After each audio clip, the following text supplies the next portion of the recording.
श्री पतंजलि महामुनये नमः।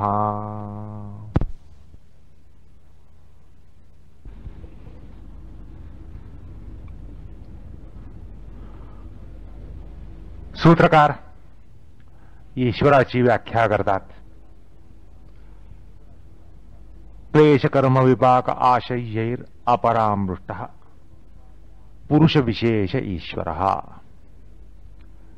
जो क्लेश कर्म कर्मफल कर्म वासना यांच्यापासून असंस्पृष्ट असतो, ज्याला त्यांची कधीही बाधा पोचत नाही, संपर्क झालेला नसतो, असा पुरुष विशेष हा ईश्वर असतो। आता या सूत्राचे दोन विभाग होतात, एक म्हणजे लक्षिताचा आणि दुसरा म्हणजे लक्षणाचा। लक्षित आणि लक्षण अशा दोन अंशानं हे सूत्र बनतं। सूत्राचा जो अंतिम भाग आहे, अंतिम अंश आहे, ईश्वर हा,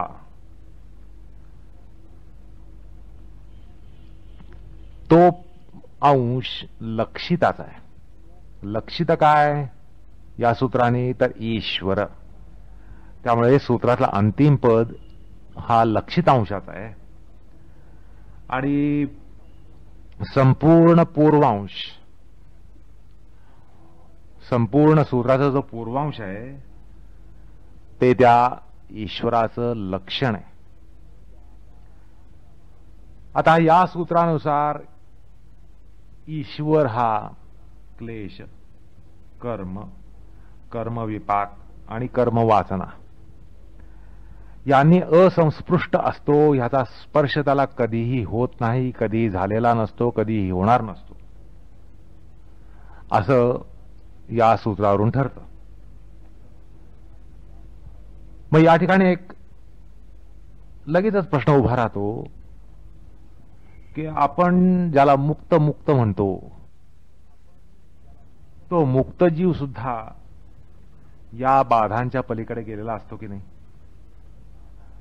ज्याला जीव मुक्त होतो म्हणजे काय होतं, तो सुद्धा क्लेश असंस्पृष्ट, कर्म असंस्पृष्ट, कर्मविपाक असंस्पृष्ट आणि आशय म्हणजे वासना यांनी असंस्पृष्ट असतो की नाही? पण असं आहे, ते अपरामृष्ट नसतात। सूत्रामध्ये अपरामृष्ट असं पद आहे, तर ते तशा अर्थाने असंस्पृष्ट नसतात, ते त्या स्पर्शापासून मुक्त नसतात, कारण मुक्तीपूर्वी क्लेशादींची बाधा त्यांना पोचलेली असते, त्यामुळे त्यांना असंस्पृष्ट असं म्हणता येत नाही, कारण त्यांना मुक्ती मिळण्यापूर्वी या सगळ्यांची बाधा झालेली असते। पण हा जो ईश्वर आहे, हा ईश्वर अनादी कालापासून अनंत कालापर्यंत कधीही केव्हाही क्लेशकर्मादींच्या बाधेपासून अपरामृष्ट म्हणजे असंस्पृष्ट असतो, आहे आणि असणार आहे। तो मुक्त पुरुषांपेक्षा त्यामुळे तो त्या अर्थाने वेगळा ठरतो। त्याचप्रमाणे पुरुष विशेष या सूत्रीय संकल्पनेमध्ये असंही आपल्याला म्हणता येतं की पुरुष सामान्य आणि पुरुष विशेष असे दोन चैतन्याचे वर्ग या ठिकाणी सूत्रकार सूचित करतात, किंवा कसं। आणि असेही म्हणता येतं की या सूत्रातून मुक्त पुरुष आणि बद्ध पुरुष म्हणजे मुक्त जीव आणि बद्ध जीव हे पुरुष सामान्य वाचक असतात, पुरुष सामान्य कोटीचे असतात असं ठरतं, आणि ईश्वर हा त्यांच्यापेक्षाही श्रेष्ठ असा पुरुष विशेष ठरतो। अर्थात ईश्वर हा पुरुष विशेष कोटीचा असतो, तर बाकी बद्ध जीव म्हणजे तुम्ही आम्ही सगळे आणि मुक्त जीव जे मुक्त झालेत, हे दोन्ही बद्ध आणि मुक्त जीव हे पुरुष सामान्य कोटीचे असतात। पुरुषविशेष ही जी या सूत्रामध्ये योगदर्शनामध्ये संकल्पना आलेली आहे ती खरं म्हणजे मधली जी पुरुषोत्तम संकल्पना आहे, 15व्या अध्यायामध्ये पुरुषोत्तम ही जी संकल्पना गीतेमध्ये आलेली आहे त्याचाच हा जरा पुरस्कार आहे. आणि खरं म्हणजे ही गोष्ट म्हणजे पुरुषोत्तम ही संकल्पना या ठिकाणी पुरुषविशेष अशा पदाने सांगितली आहे. ही गोष्ट शब्दशः खरी आहे, अक्षरशः खरी आहे आणि तत्वतःही खरी आहे. आलं का लक्षात? कारण पुरुषोत्तम म्हटलं काय आणि पुरुषांमध्ये विशेष म्हटलं काय? पुरुष म्हटल्यानंतर चैतन्य, चैतन्य विशेष, चैतन्यामधला विशेष असा अर्थात तो एकमेवा द्वितीय असणार. आणि पुरुषोत्तम म्हटलं काय म्हणजे सगळ्या पुरुषांमध्ये, जीवांमध्ये, आत्म्यांमध्ये, चैतन्यांमध्ये उत्तम असा, असं म्हटलं काय? दोन्ही एकच आहे. त्यामुळे शब्दशः पुरुषोत्तम आणि पुरुषविशेष हे एकच आहेत, अर्थतःही खरेच आहेत, तर एकच आहेत. कारण अर्थतः पुरुषोत्तम म्हणजे भगवान आणि पुरुषविशेष म्हणजे भगवान. पुरुषोत्तम म्हणजे ईश्वर आणि पुरुषविशेष म्हणजे ईश्वर. त्यामुळे अक्षरशःही खरेत आणि तत्वतःही खरेत. म्हणजे पुरुषोत्तमाप्रमाणे पुरुषविशेष हा सुद्धा एकमेवाद्वितीयम असाच असतो. आणि व्यासभाष्यामध्ये सुद्धा असा त्या ठिकाणी निर्देश असलेला आपल्याला दिसतो. पातंजल मतानं ईश्वर हा एकमेव आणि अद्वितीय असतो. म्हणजे दोन ईश्वर कदापिही नसतात. आणि गीतेनुसार सुद्धा, भगवद्गीतेनुसार सुद्धा भगवान हा एकच असतो, एकमेव असतो, पुरुषोत्तम असा एकमेव असतो. वेदांत मतानं सुद्धा ब्रह्म हे एकच आणि अद्वितीय तत्व असतं. वेदांतामधलं एकमेवाद्वितीयम हे ब्रह्मविषयक जे त्या ठिकाणी सिद्धांत नाही त्यातही हाच प्रकार सांगितलेला आहे. अर्थात योगशास्त्र, गीताशास्त्र आणि वेदांतशास्त्र यातलं या ठिकाणी आपल्याला एक साम्य स्थळ दिसतं असं जाता जाता सांगून जावं असं वाटतं. अर्थात एकेश्वरवाद म्हणजे ज्याला मोनोथिइझम असं म्हणतात, हे एक मत नाहीये. एकेश्वरवाद हे काही मत नाहीये. कारण असं आहे, माणसाच्या संस्कृतीमध्ये, धर्मांमध्ये अनेक प्रकारचे संप्रदाय आलेत, येऊन गेलेत, येतायत, येतील. आणि त्यात असं वाटतं की हा जो एकेश्वरवाद आहे, मोनोथिइझम आहे, हाही एक प्रकारचा वाद असावा, हे एक प्रकारचं मत असावं. पण ते काही मत नाहीये, ती वास्तवता आहे. आलं का लक्षात? म्हणजे पातंजल या ठिकाणी ईश्वराबद्दल जे सांगणार आहेत ते पातंजलांचं मत नाहीये, तो एक सांप्रदायिक मत नाहीये, ती वास्तवता आहे. आणि असं आहे, आता जे सांगितलं की एकेश्वरवाद हे मत नसून ती वास्तवता आहे, तो एक शास्त्रीय सिद्धांत आहे, तो एक पराभौतिक सिद्धांत आहे. याविषयी ऋग्वेदामध्ये असं म्हटलंय की ईश्वराला बहुरूपातून आणि बहुनामातून सांगितलं जातं. एकच ईश्वर असतो, एकच ईश्वराला अनेक नामातून त्याचं वचन केलं जातं, अनेक रूपातून त्याला आविष्कृत केलं जातं. अर्थात अनेक नामधारी आणि अनेक रूपधारी असा जो ईश्वर आहे तो एकच आहे. ऋग्वेदामध्ये म्हटलंय एकम सद्विप्रा बहुधा वदन्ते. असो, आता प्रस्तुत सूत्रामध्ये त्या सूत्रामध्ये जी पद आहेत, जे शब्द आहेत, त्या शब्दांवरून एक दृष्टिक्षेप टाकूया. अर्थात अशाच प्रकारे सूत्रमीमांसा ही करायची असते. आता या सूत्रामध्ये क्लेश हे पहिलं पद आहे. क्लेश म्हणजे काय? त्रागा त्रस्ता नाही. क्लेश म्हणजे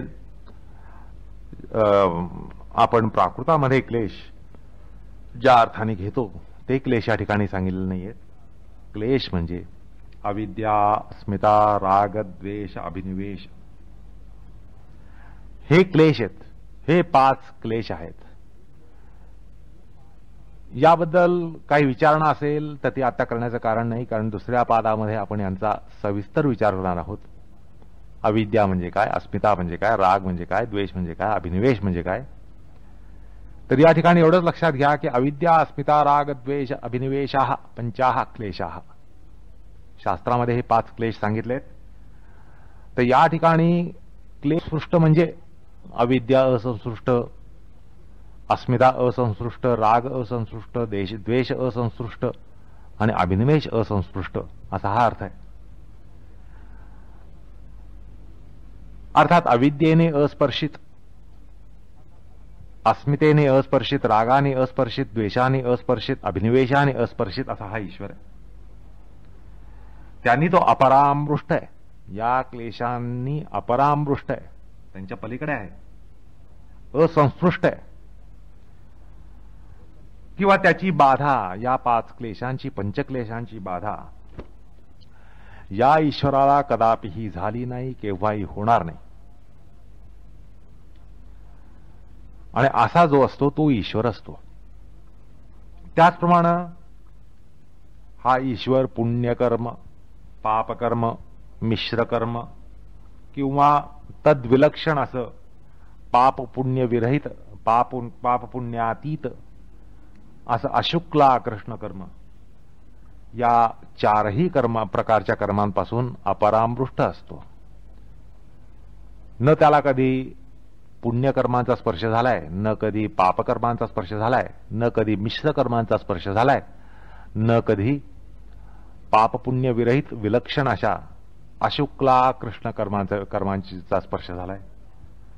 म्हणजे अशा चतुर्विध कर्मांच्या पासून तो असंस्पृष्ट आहे, अपरामृष्ट आहे, असंही या ठिकाणी सूत्र सांगून जातं.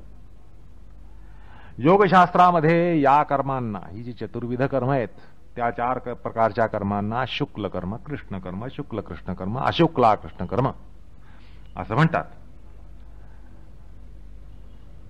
अर्थात शुक्ल कर्म म्हणजे पुण्यकर्म, कृष्ण कर्म म्हणजे पापकर्म, शुक्ल कृष्ण कर्म म्हणजे मिश्रित कर्म आणि अशुक्ला कृष्ण कर्म म्हणजे तद्विलक्षण असं कर्म, पापपुण्य विरहित, पापपुण्यातीत असं कर्म.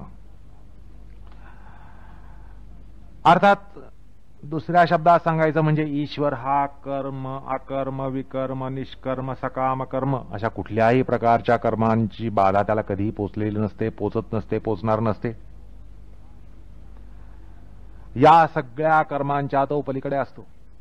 आलं का लक्षात? कर्म, अकर्म, विकर्म, निष्कर्म आणि सकाम कर्म, निष्काम कर्म, कुठलंही कर्म म्हणा, अशा कुठल्याही कर्माच्या तो पलीकडे असतो.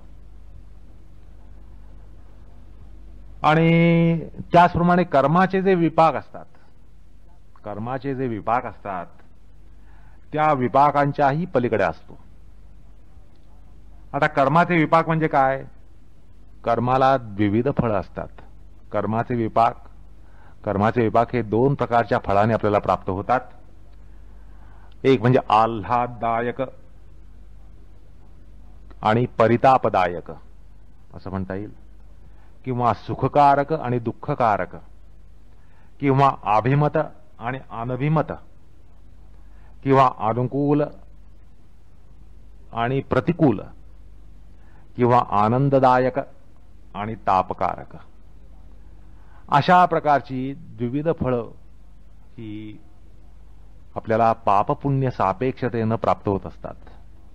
पुण्य असेल तर आपल्याला आल्हाद मिळेल, सुख मिळेल, अभिमत असं काहीतरी मिळेल, अनुकूल असं काहीतरी प्राप्त होईल, आनंद प्राप्त होईल. ते जर पाप कर्म असेल तर पापकर्माच्या अनुरोधानं आपल्याला परितापकारक असं काहीतरी भोगावं लागेल, दुःखकारक काहीतरी भोगावं लागेल, अनभिमत असं काहीतरी भोगावं लागेल, प्रतिकूल असं काहीतरी भोगावं लागेल, तापकारक असं काहीतरी आपल्याला भोगावं लागेल. तर अशा प्रकारे ही विविध फळं जी असतात त्यांचा विपाक म्हणजे त्यांचा परिपाक हा 3 माध्यमातून होत असतो. आपल्याला ही सुखदुःख किंवा आनंद परिताप वगैरे ही जी विविध फळं आहेत पापपुण्याची, ती आपल्याला 3 मुखानं प्राप्त होत असतात. त्यांचे परिपाक, त्या कर्मांचे विपाक अशा 3 प्रकारांनी होतात. एक म्हणजे जन्म देणं. असं आहे, पूर्वकर्मामध्ये पापपुण्य संचितामुळे आपल्याला एक जन्म मिळतो. जन्म मिळतो ह्याला योगशास्त्रीय संकल्पना जाती असं म्हणतात. दुसरं जे मुख आहे कर्मविपाकाचं, दुसरं जे मुख आहे ते दुसरं मुख म्हणजे आयुर्मर्यादा, म्हणजे जीवनकाळ. असे जीवनकाळ असल्याशिवाय आपल्याला भोग मिळेल का? आला जन्माला, मेला दुसऱ्या क्षणी. आता काय भोग असणार? आला जन्माला आणि गेला दुसऱ्या क्षणी, ताबडतोब मेला. आता यामध्ये आयुर्मर्यादा शून्य, आयुर्काळ शून्य, जीवनकाळ शून्य. मग भोग कसे मिळतील? अर्थात भोग प्राप्त व्हायचे असतील तर काहीतरी आयुर्मर्यादा मिळायला पाहिजे. जन्म आणि मृत्यू याच्या दरम्यानमध्ये काही काळ गेला पाहिजे, काही वर्ष, काही दशक ही जायला पाहिजेत. अर्थात आयुर्मर्यादा हा एक त्यामध्ये प्रकार असतो. आणि आयुर्मर्यादा कशा प्रकारची असेल त्या प्रकारे आपल्याला सुखदुःख होत असतात. आणि तिसरं मुख म्हणजे भोग, म्हणजे जीवनातून मिळणारी सुखदुःख, सुखदुःखांची रेलचेल, सुखदुःखांचं ट्रॅफिक. सुख आली, सुख गेली, दुःख आली, दुःख गेली. हे येत असतात, जात असतात, येत असतात, जात असतात, येत असतात, जात असतात. आवक जावक यांची चालू असते.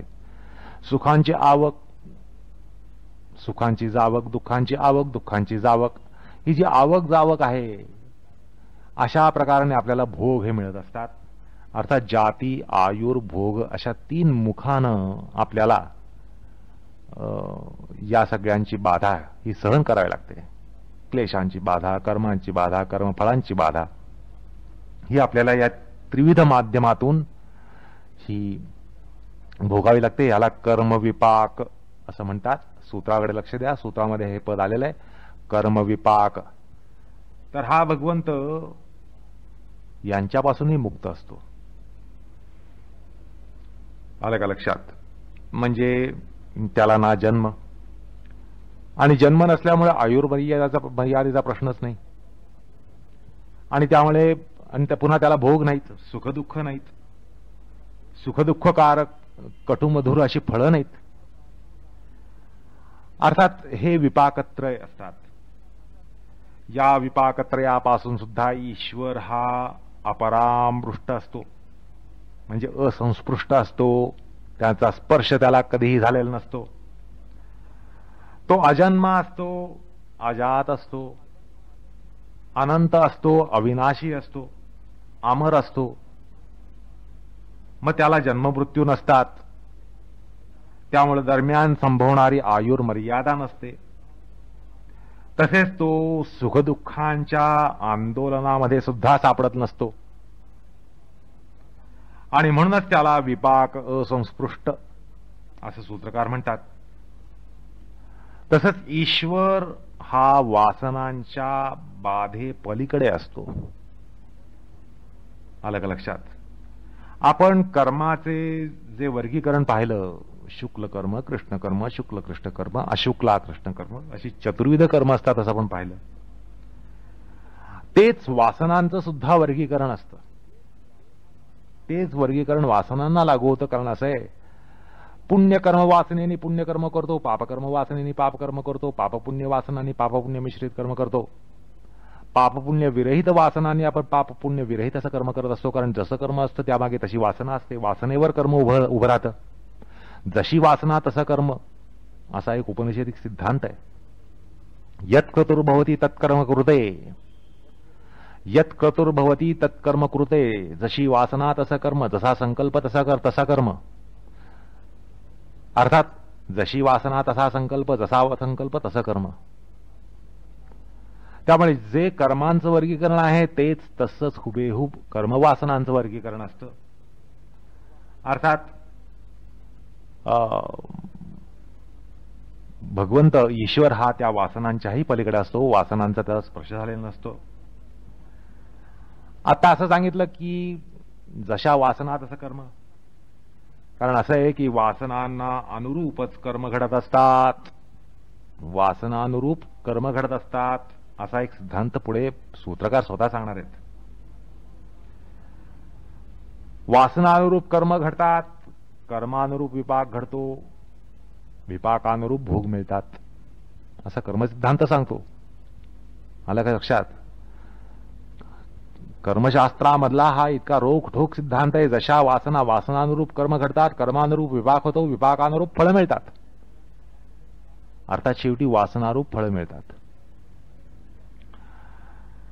तर आता या ठिकाणी पुन्हा काय होतं की आपल्याला फळ मिळाली, विपाक झाला, फळ मिळाली, तर पुन्हा फळानुरूप वासना निर्माण होतात. म्हणजे हे चक्र चालू राहतं. आलं का लक्षात? जशा वासना तसं कर्म, जसं कर्म तसा विपाक, जसा विपाक तसं फळ, जसं फळ, आता फळ आल्यानंतर पुन्हा वासना आलीच. फळ एकदा चाखल्यानंतर वाटतं पुन्हा खावं, गोड असेल तर वाटतं पुन्हा खावं, कटू असेल तर वाटतं पुन्हा कधी हात लावू नये, दुसरं काहीतरी खावं, यापेक्षा दुसरं काहीतरी बघावं, गोड फळ बघावं. असं आहे, कडू फळ खाल्ल्यानंतर माणूस काही खाणं थांबवतो का? ते तोंड कडू झालं म्हणून कुठला तरी गोड पदार्थ शोधत जातो की नाही? म्हणजे फळ मिळाल्यानंतर त्यामागे पुन्हा एक वासना निर्माण होते. वासना निर्माण झाली की काय? तसं कर्म होतं. कर्म झालं की विपाक, विपाक झालं की फळ, फळ झालं की वासना, वासना आली की कर्म.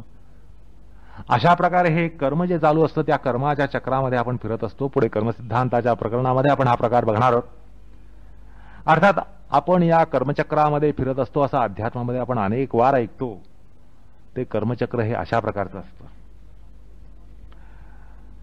आणि हे कर्माचं चक्र सतत चालू असतं, अखंड अविरतपणे चालू असतं. पण ईश्वर हा शुक्ल वासना, कृष्ण वासना, शुक्ल कृष्ण वासना किंवा अशुक्ला कृष्ण वासना यांनी सुद्धा असंस्पृष्ट असतो. आता वासनाच नाही म्हटल्यानंतर कर्म नाही, कर्म नाही म्हटल्यानंतर विपाक नाही, विपाक नाही म्हटल्यानंतर फळ नाही, फळ नाही म्हटल्यानंतर परत वासना नाहीच. अशा प्रकारे तो कर्मचक्राच्या पलीकडे असतो असं आपल्याला निश्चितच कळतं. आणि म्हणूनच सूत्रकार म्हणतात की क्लेश कर्म विपाक आशयैर अपरामृष्टः. आशयैर म्हणजे वासना, आशय म्हणजे वासना. अशा प्रकारे सूत्रकार ईश्वराचं लक्षण करून जातात. आपण त्यातल्या पदांच्या अनुरोधानं आपण त्याचा अर्थ करण्याचा प्रयत्न केला. तसंच यात सूत्रामध्ये ईश्वराला पुरुष विशेष असं सुद्धा म्हटलेलं आहे. या सूत्राकडे दृष्टिक्षेप टाकाल तर तुम्हाला तेही एक पद त्या ठिकाणी दिसेल. एवढं सांगितल्यानंतर तो पुरुष विशेष आहे हे स्पष्ट आहे, तरी सुद्धा पुरुष विशेष असा एक निर्देश करून जातात. अर्थात ते एक लक्षण त्याचं सांगितलं जातं. आता हा पुरुष विशेष हा जोड शब्द आहे. पुरुष विशेष हा एक जोड शब्द आहे.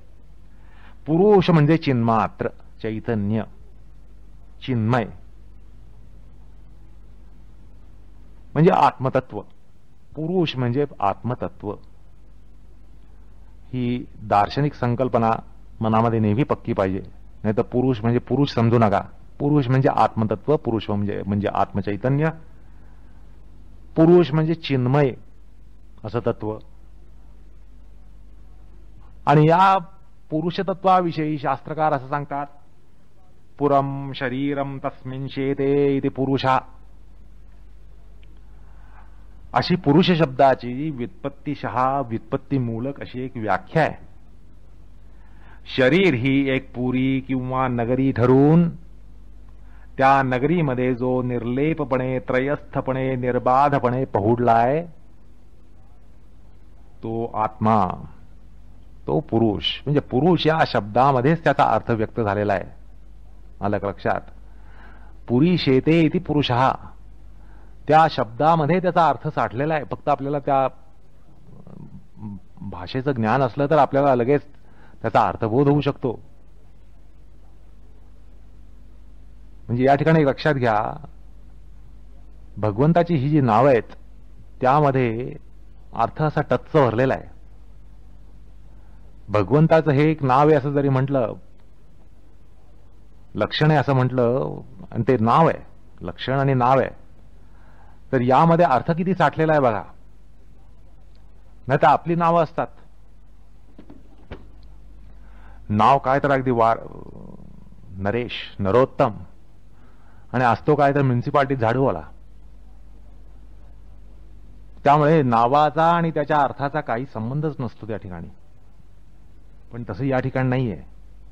पुरुष या शब्दाचा अर्थच असा आहे की शरीररूपी पुरीमध्ये निर्लेपपण, त्रयस्थपण, निर्बाधपण असं जो पहुडलेला आहे तो पुरुष अर्थात आत्मा.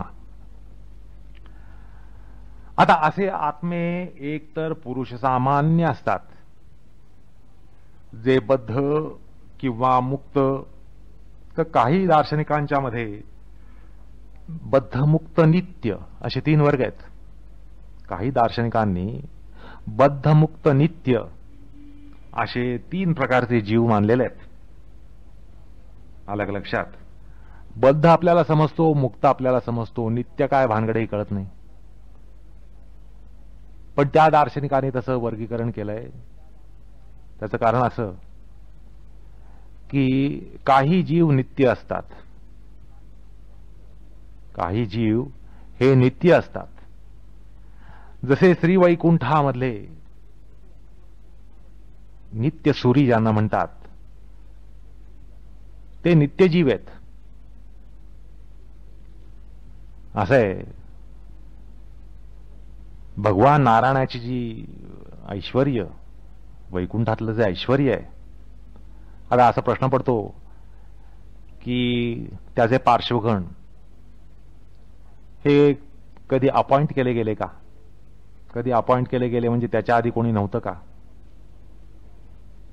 मग नसतील तर ते ऐश्वर्य कुठलं आलं? म्हणजे केव्हा तरी त्याच्या ऐश्वर्यामध्ये काहीतरी न्यूनता होती. किंवा भगवंताचं वाहन गरुड, हे गरुड त्याला कोणी दिलं का? म्हणजे गरुड मिळण्यापूर्वी भगवान विष्णू गरुडाशिवाय म्हणजे वाहनाशिवाय होता का? असेल तर त्याचं ऐश्वर्य निरतिशय कसं? त्यामुळे अशा गोष्टी काही मान्य कराव्या लागतात की काही जीव हे नित्य आहेत. असं आहे, भगवंताची प्रत्येक आयुध हे जीव आहेत. त्याची गदा म्हणजे भीमाची गदा नव्हे, त्याची गदा म्हणजे दुर्योधनाची गदा नव्हे, त्याचं धनुष्य म्हणजे अर्जुनाचं धनुष्य नव्हे, त्याचं जे शांग धनुष्य आहे ते धनुष्य एक प्रकारचं जीव तत्व आहे. त्याचं चक्र, सुदर्शन चक्र, त्याचं कमळ, अर्थात काही नित्यसूरी म्हणून श्री वैकुंठामध्ये त्यांचं सतत वास्तव्य असतं. कधी काळी नव्हते आणि कधी काळी एकदम उपटले आणि कधी काळी नाहीसे होतील असा प्रकार नाही. नाहीतर त्यामुळे काय होईल, त्यामुळे तिथं भगवंताच्या ऐश्वर्यामध्ये कमी जास्तपणा येईल, निरतिशयत्व राहणार नाही, आणि त्यामुळे त्याला बाधा येऊ नये म्हणून त्या दार्शनिकांनी फार बुद्धिमत्तेनं नित्य जीव अशी एक संकल्पना दर्शनामध्ये मांडून त्याने 3 प्रकारचे जीव मांडले, आणि ते अत्यंत उचित आहे. अर्थात बद्ध, मुक्त, नित्य अशा काहींच्या मध्ये 3 प्रकारचे जीव असतात, तर काहींच्या मतामध्ये बद्ध आणि मुक्त असे 2 प्रकारचे जीव असतात. तर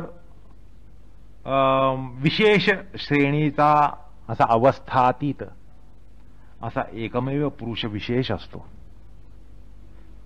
आणि हा पुरुष विशेषच पुरुषोत्तम असतो, तोच भगवान असतो, तोच ईश्वर असतो. अशा प्रकारे आपण सूत्रगत ईश्वरी विशेषणांचा थोडक्यात विचार केला. आता ईश्वर हा या शेवटच्या पदाकडे वळूया. अर्थात ईश्वर म्हणजे पूर्वी तुम्हाला सांगून गेलेलो आहे, इच्छा मात्रेण सकल जगत उद्धर क्षमः ईश्वर. योगसूत्र वृत्तिकार असं त्या ईश्वराचं लक्षण करतात, ईश्वराची व्याख्या सांगतात. कोणी ईश्वर या पदाचा अर्थ करताना अपार विश्वामध्ये अप्रतिहत स्वेच्छेनं अधिपती म्हणून वर्तणारा ईश्वर असंही म्हणतात. आता जर प्रस्तुत सूत्र त्याच्या अर्थाच्या अनुषंगानं जरा पदविस्तारानं जर मांडलं तर असं म्हणता येईल की सूत्र काय आहे? क्लेश कर्म विपाक आशयैरपरामृष्ट पुरुष विशेष ईश्वर असं सूत्र आहे. आता आपण यातले क्लेश काय पाहिले, कर्म काय पाहिलं, कर्म विपाक पाहिला, कर्म वासना पाहिल्या. तर त्या अनुषंगानं जर आपण सूत्राचा विस्तार करायचा म्हटलं तर सूत्र असं होईल: अविद्या अस्मिता राग द्वेष अभिनिवेश या क्लेशाने असंस्पृष्ट, तसंच कुशलाकुशल कर्म म्हणजे शुक्ल कर्म कृष्ण कर्म शुक्ल कृष्ण कर्म अशुक्ला कृष्ण कर्म यांनी असंस्पृष्ट असा, त्याचप्रमाणे जन्म आयु भोग गुरु विपाकांपासून सुद्धा जो सदैव मुक्त आणि चतुर्विध कर्मांच्या चतुर्विध वासनांनी सुद्धा जो असंस्पृष्ट असा विलक्षण भगवान जो इच्छा मात्रेण सकल जगत सृष्टीचा सृजक धारक पोषक संहारक असतो, तो पुरुषोत्तम म्हणजे ईश्वर होय. असं हे सूत्र आहे. आलं का लक्षात? आता या विस्तृत व्याख्येचा संकोच प्रस्तुत सूत्रामध्ये आहे. ही जी विस्तृत व्याख्या केली, सूत्राच्या अनुषंगाने सूत्र विस्तार मांडला, त्यात कुठलाही अनाठाई भाग कोंबला नाही. केवळ सूत्रातल्या शब्दाचा विस्तार करून आता तुम्हाला या ठिकाणी एक विशाल काय सूत्र सांगितलं. त्या सूत्राचा संकोच म्हणजे विस्तृत सूत्राचा संकोच हा प्रस्तुत सूत्रामध्ये आहे. आणि या सूत्राचा संकोच पुन्हा करता येईल. या सूत्राचा संकोच केवळ ईश्वर म्हणजे ईश्वर या पदामध्ये पुन्हा या सूत्राचा संकोच करता येईल. केवळ ईश्वर म्हटल्यानं या सगळ्या गोष्टी त्यात अनुस्यूत असतात असं म्हणून ज्याला एनकॅप्सुलेशन म्हणता येईल, तर संबंध सूत्राचं एनकॅप्सुलेशन ईश्वरा या पदामध्ये करता येईल. आणि पुन्हा ईश्वर या पदाचा सुद्धा आत्यंतिक संकोच हा करता येईल. तो एकाक्षर ओम, एकाक्षर प्रणवामध्ये करता येईल. प्रणव म्हटल्यावर ईश्वर, ईश्वर म्हटल्यावर आत्ता जो सूत्र आपण सूत्र बघतोय त्या सूत्रामध्ये सांगितलेला तो क्लेशक्रम विपाक आशयैर अपरामृष्ट. आणि पुन्हा त्याचाही विस्तार आता तुम्हाला सांगितला. अशा प्रकारे एक गमतीदार गणित या ठिकाणी आपल्याला बघता येतं. तर जसं आपल्याला ईश्वराबद्दल ईश्वर विषयक ज्ञान हे होत जाईल, तसं तसं आपल्याला त्याचा संकोचही करता येईल. आणि शेवटी आपल्याला लक्षात येईल ओम म्हटल्यानंतर ह्या सगळ्या ईश्वर विषयक संकल्पना, ईश्वराची लक्षणं, सगळी अनंत लक्षणं ही त्यामध्ये एकीकृत झालेली असतात. म्हणजे केवळ ओंकाराला त्या सगळ्या स्पंदनांचं महास्पंदन म्हणता येईल.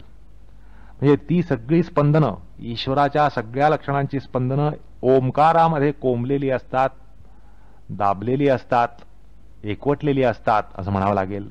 त्यामुळे ओम म्हटल्यानंतर तुम्हाला ईश्वर आठवायला पाहिजे. ईश्वर म्हटल्यानंतर क्लेशक्रम विभाग आशयैर अपरामृष्ट असं आठवलं पाहिजे. आणि तसं म्हटल्यानंतर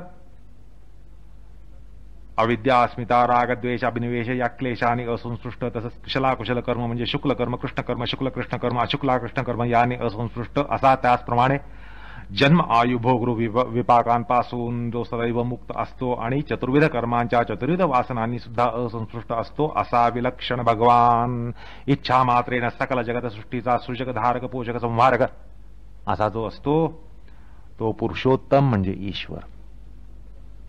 अशा प्रकारे लक्षणीय लक्षण सूत्रकार करतात. भगवंताचं लक्षणीय लक्षण, ज्या भगवंताचं लक्षण करता येत नाही, अनेक सहस्त्र मुखाने सुद्धा ज्याचं वर्णन करता येत नाही, अशा भगवंताचं अत्यंत परिणामकारक असं दर्शनशास्त्राला अनुचित, दर्शनशास्त्राला धरून निर्दोष आणि परिपूर्ण लक्षण सूत्रकार करतात. असो, आता या सूत्रामध्ये जे ईश्वराची व्याख्या केली गेलेली आहे तशीच व्याख्या अन्यत्र आपल्या अध्यात्मशास्त्रांमध्ये सुद्धा सापडते. बृहद्योगी याज्ञवल्क्य स्मृतीमध्ये असं म्हटलंय, क्लेश कर्म विपाकश्च वासनाभि तथैव च अपरामृष्ट एवाहम पुरुषम ही ईश्वर श्रुती. काय वेगळं सांगितलंय? महर्षी योगी याज्ञवल्क्य ते अशाच प्रकारे व्याख्या करतात. विष्णू पुराणामध्ये केलेली व्याख्या बघा, परंपराणाम सकला न यत्र क्लेशादया संती परावरेशे. काय वेगळं सांगितलं? क्लेशादया, क्लेशादींनी विनिर्मुक्त असा आणि पर असा जो आहे तो ईश्वर म्हटलं. तसंच लिंग पुराणामध्ये व्याख्या केलेली आहे ती काय वेगळी आहे बघा. अविद्यादया ईशस्य योगो न अतीत न अनागत कुशला कुशलश्चैव संबंधो नैव कर्मभिः. जो विस्तार तुम्हाला सांगितला तोच प्रकार लिंग पुराणामध्येच ईश्वराचं लक्षण करताना सांगितला. तसंच विपाकै कर्मणाम तस्य न भवदेव संयम तथैव भोग संस्कारैः भगवान अंतकांतकः असं म्हटलं. किंवा पुं विशेषो परो देवो भगवान परमेश्वरः. पुं विशेषो पुरुष विशेषो असंच म्हटलं की त्या ठिकाणी. असो, आता सूत्रगत प्रत्येक लक्षणावरून उठणारे असे शेवटी हे दर्शनशास्त्र आहे. दर्शनशास्त्र म्हटल्यानंतर या ठिकाणी पूर्वपक्ष सिद्धांत या गोष्टी आल्याच. बरं, या ठिकाणी आपण ही केवळ एक दार्शनिक वादावादी असते म्हणून बघायचं कारण नाही. या ठिकाणी आपल्याला एक प्रकारे ज्ञानमंथन होतं.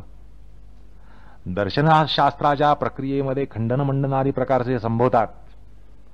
पूर्वपक्ष सिद्धांत पक्ष यांचा जो गदारोळ असतो असं म्हणतात, हा खरा गदारोळ ज्याला दर्शनशास्त्रामध्ये गमन नाही, दर्शनशास्त्रामध्ये अभिरुची नाही, त्याला वाटतं की ही एक प्रकारे पूर्वपक्ष आणि सिद्धांत पक्ष यांच्यामधली खडाजंगी असते, वादावादी असते. पण असं आहे, दर्शनशास्त्राबद्दल अभिरुची असलेल्याला यातून ज्ञानमंथन होत असतं. त्यामुळे दार्शनिक प्रक्रियेला अनुसरून आपण सूत्रगत प्रत्येक लक्षणावरून काही पूर्वपक्ष उठतात आणि त्याचं त्यांना समाधानही सांगितलं जातं. तर ते पूर्वपक्ष काय असतात आणि त्यांना समाधान काय सांगितलं जातं हे जर आपण पाहिलं तर ते एक ज्ञानमंथनाची ती प्रक्रिया असते असं आपल्या लक्षात येईल. असो, तर या ठिकाणी ईश्वर हा क्लेशाने असंस्पृष्ट असतो असं म्हटलं गेलं. त्यावर पूर्वपक्ष म्हणतो, काय हो, तुमच्याच मतानं किंवा खऱ्या अर्थानं सुद्धा आत्मा किंवा पुरुष सामान्य किंवा आत्मचैतन्य ज्याला म्हणता, हा सुद्धा क्लेशाने निर्बाधच असतो की. त्याला कुठे क्लेशांची बाधा असते? आत्मा हा अविकारी आहे. आत्म्याला कुठल्याही प्रकारची बाधा ना अध्यात्मता कंठघोष आहे. मग म्हणजे आत्मा पुरुष सामान्य सुद्धा क्लेशाने विनिर्मुक्त असतो, त्याची बाधा त्याला नसते. तर या ठिकाणी विशेष काय सांगितलं?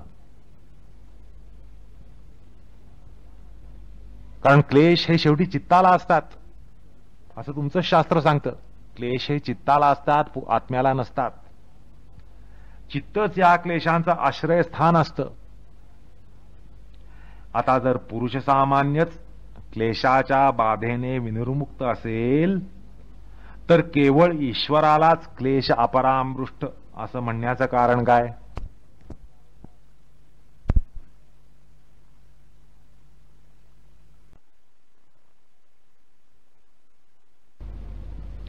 आता जर पुरुष सामान्यच क्लेशाच्या बाधेने विनिर्मुक्त असेल तर केवळ ईश्वरालाच क्लेश अपरामृष्ट असं म्हणण्याचं कारण काय? का तुम्ही असं म्हणताय की पुरुष सामान्यांना क्लेशाची बाधा असते आणि ईश्वराला नसते?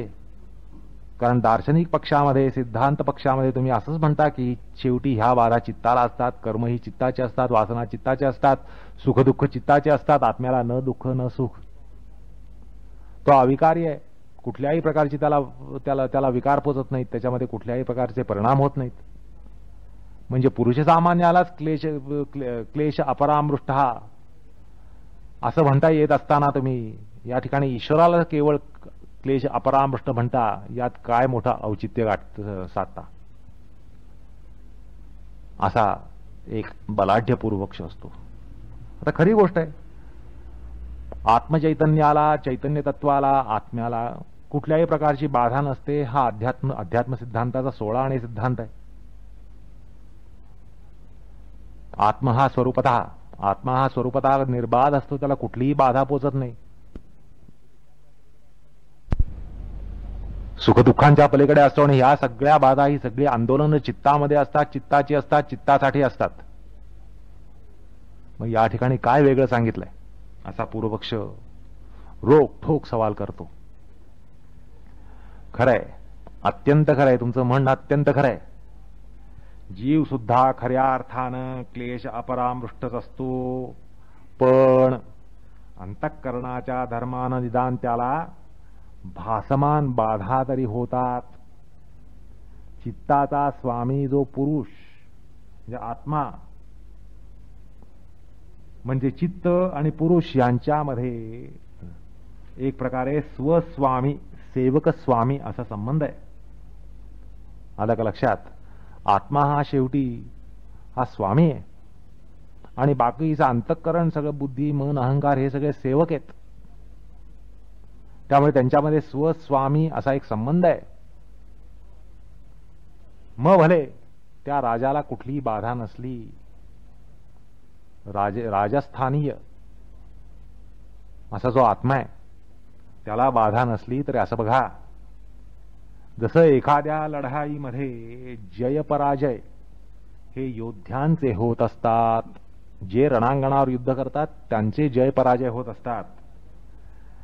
आणि असं आहे की राजा अनेक प्रसंगामध्ये आपल्या राजगृहामध्ये, आपल्या राजसिंहासनावर असला, म्हणजे तो प्रत्यक्ष युद्धभूमीवर येत नाही, तो राजसिंहासनावर बसलेला असतो.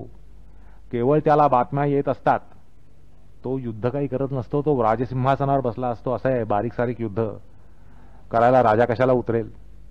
तो आपल्या सैन्याला पाठवेल, आपल्या कमांडर इन चीफला पाठवून देईल. त्याची आवश्यकता नसेल तर एखाद्या उपसेनापतीला पाठवेल. आले की नाही लक्षात? प्रत्येक वेळेला राजाने युद्ध करायला पाहिजे असा काही नियम नाही. तो कमांडर इन चीफला पाठवेल किंवा एखाद्या मेजर जनरलला पाठवेल, लेफ्टनंट जनरलला पाठवेल किंवा एखाद्या कर्नलला पाठवेल, लेफ्टनंट कर्नलला पाठवेल किंवा एखाद्या वेळेला नुसत्या एखाद्या कॅप्टनला पाठवून देईल आणि युद्ध जिंकून येईल. युद्ध काही हरेल, जिंकेल, काही होईल. म्हणजे असं आहे की शेवटी राजा हा युद्धभूमीवर नसला तरीही, आणि योद्धे हेच जरी युद्ध खेळत असले, युद्ध करत असले, युद्धामध्ये जय पराजय होत असले, आणि त्या योद्ध्यांचा जय पराजय जरी होत असला तरीही काय म्हणतात? अमुक राजा जित झाला, अमुक राजा अजित राहिला, अमुक राजा हारला, तमुक राजा जिंकला, असं म्हटलं जातं की नाही? कारण काय, जय पराजयाचे जे फळ आहे, जय पराजयाचं जे फळ असतं ते फळ त्यालाच भोगावं लागतं. प्रत्यक्ष युद्ध केलं नाही तरी जय झाला तरी ते त्याचं सुखकारक फळ त्याला भोगावं लागतं, हारला तर दुःखकारक फळ त्याला भोगावं लागतं. म्हणजे युद्धाचे परिणाम जे असतात ते त्याला भोगावे लागतात, फलात्मकतेनं त्याला भोगावे लागतात, असं असतं. म्हणजे राजा युद्ध करत नाही आणि तरी सुद्धा त्याला सुखदुःख त्याच्यावरच लादली जातात. तो हारला, हा जिंकला असं म्हटलं जातं. तसंच या क्लेशांची बाधा चित्तालाच जरी होत असली तरीही त्याचा निर्देश पुरुषात होत असतो. शेवटी हा स्वामी आहे आणि त्यामुळे चित्ताला सुखदुःख झाली तरी ती ह्याला सुखदुःख झाली असं म्हटलं जातं, असं म्हणावं लागतं. अशा प्रकारे पूर्वपक्षाला समाधान आपल्याला व्यासभाष्यामध्ये सापडतं. आपण त्यांच्याच भाषेतून पाहूया. ते म्हणतात अविद्यादयः क्लेशाः कुशला कुशलानि कर्माणि तत्फलं विपाकः तत् अनुगुणा वासना आशया. ते म्हणतात की अविद्यादी जे क्लेश असतात त्याच्यामुळे धर्माधर्म कर्म होतात, धर्म आणि अधर्मरूप कर्म घडतात आणि कर्माचं फळ सुख दुःख, धर्माला सुख आणि अधर्माला दुःख अशा प्रकारचं फळ मिळत असतं. तशा प्रकारे विपाक होत असतो आणि विपाकांना अनुरूप अनुगुण अशा इच्छा आकांक्षा आणि वासना असतात. तेच मनसी वर्तमानाः पुरुषे व्यपदिश्यन्ते.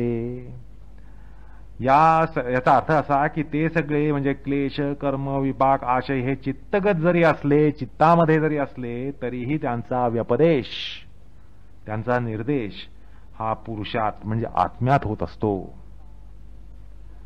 का तर सही तत्फलस्य भोक्ता इति, कारण तो पुरुषच त्या फळांचा भोक्ता असतो.